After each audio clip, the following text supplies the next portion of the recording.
F 室咁擺咗啲家私嘅，咁佢入門呢個可以做個大嘅鞋櫃啦，咁做到頂，咁就一個廳，咁飯廳擺呢度，因為近廚房啦。咁電視梳化啦，然後呢度就講緊係個3合1嘅露台，望出對面就係舊樓嚟嘅。咁呢間就462尺嘅3間房 ，OK 嘅。咁呢度就第一間房啦，感覺上就差唔多，都係張床咁拍啦，拍完之後就呢邊做衣櫃，係咯。咁呢度就第二間房，呢間房就大少少啦。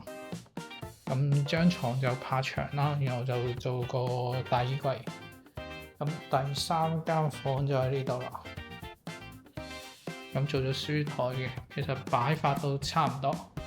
然後呢度就一個浴室，都係同一系列嘅配置。咁再轉過嚟就一個廚房，緊廚嚟嘅。咁呢個緊廚實用好多，同埋所有嘢都好齊啦。有個大窗啦，咁都係電磁爐。呢間3房就成個屋苑嘅入門版，都係住起上嚟每間房嘅 size 差唔多，都幾均真嘅。間私室就擺咗少少家私，感覺上就擺咗2張書台，正常唔會咁擺嘅。咁一張，咁呢個就一個露台啦。咁呢個廚房就變咗一個 L 型嘅，實用率就高少少，配置就差唔多。然後呢度就主人房啦，都拍低一張床啦，然後一個衣櫃，一個書台，一個衣櫃，咁配置上都係差唔多。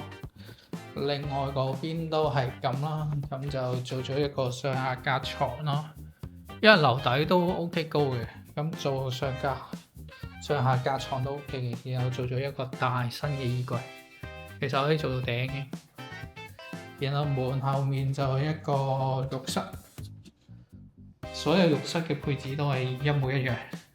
呢間就 D 室，咁入嚟啦就一個長廳，都係差唔多。咁一個露台啦，咁呢邊嘅面壁嘅感覺再厚深少少。咁都係一個飛機廳嘅2房，咁都係一個 L 型嘅廚房。咁呢個就有個衣櫃位，然後個浴室都係差唔多咁嘅配置。咁就2間房啦，呢邊側身少少房會好啲。咁呢邊嘅房就俾舊樓擋咗啦。